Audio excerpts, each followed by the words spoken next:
Last time saw the start of our 1,000-mile electric road trip. We navigated the Tesla Model S south from London, then under the sea aboard the Eurotunnel shuttle.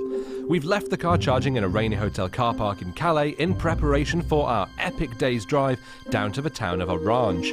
Meanwhile, Luke and I have gone in search of food. So we've lucked out slightly. Yeah. Out of the cold and into a continental buffet.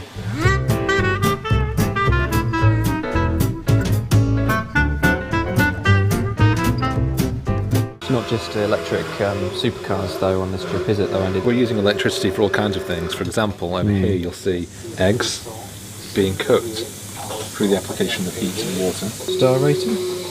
I would say a real solid 4 out of 5 stars. Eating and ranking appliances kills about an hour, but every minute we wait means more range for the next stage. At last it's time to key in our next charge point, 200 miles away. The car isn't keen though, and wants to take us there via another charge point in Lille.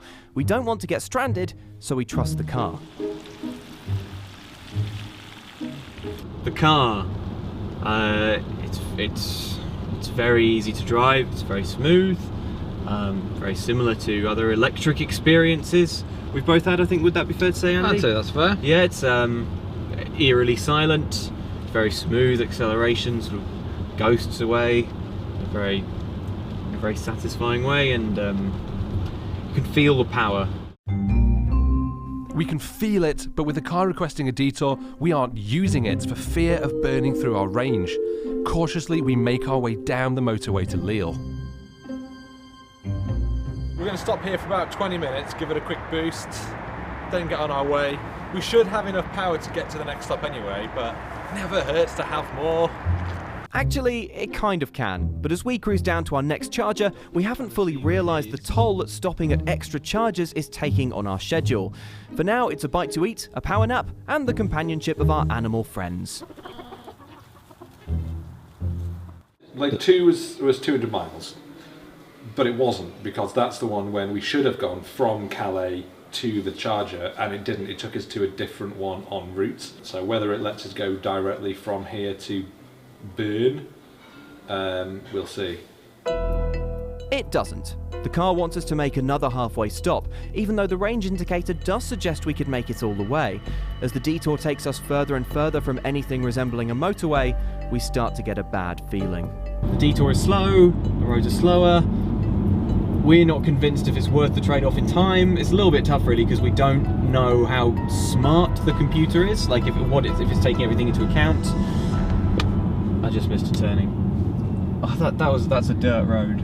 We are now cruising through very rural France on these tiny little roads. How has this happened? Why has this happened? Where are we? What's going on? I mean, we don't really know where we are. I'm hungry, it's going to get dark soon. We should really have remembered that on an electric trip, detours don't just add driving time, they add charging time too. And if the charger you're detouring to is a little out of the way, your travel time can quickly balloon out of control. Having topped up the car's charge at the next stop, we make a tough call. Our initial plan was to get into Orange in southern France for 6 p.m.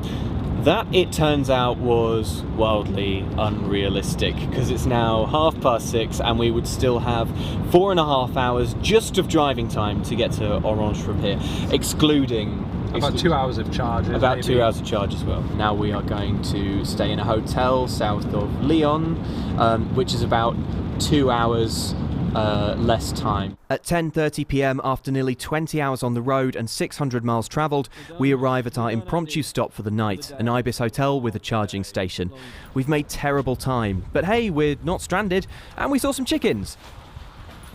Tomorrow, Barcelona. If it says we've got 100 kilometres spare, then we can make it. Car's making a new noise.